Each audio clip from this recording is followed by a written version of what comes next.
I try to see if we have more potatoes ready.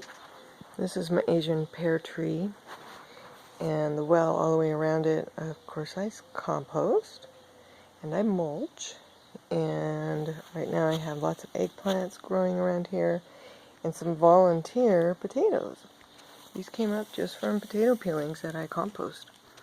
Part of this plant has died, so I'm going to dig this half of it up. It was a huge, beautiful bush. It had flowers, very pretty flowers, and now it's dying, so that's a sign that it's ready to harvest potatoes. So behind it is an eggplant. But this right here, these are potatoes, or underneath the ground, of course. So let's see what we have. Okay, so first we pull the mulch away. Alright, so here's the, oops, weeds getting in the way.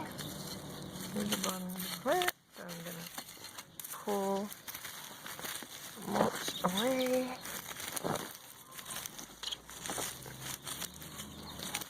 So it's kind of connected to the live one here, but I think beyond we should be okay.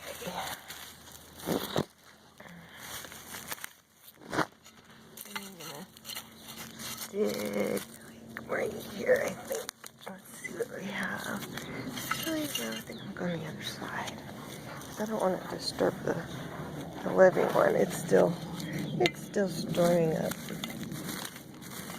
more potatoes.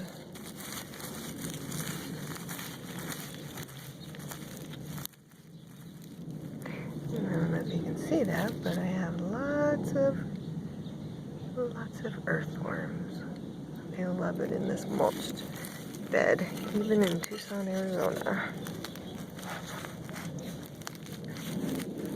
There are a lot of roots from the tree, so this really isn't the ideal spot for potatoes, but here we go. A couple of red ones. I never know what kind these are until I harvest them. So let's see if, oh yeah, look at this. 3, and put it on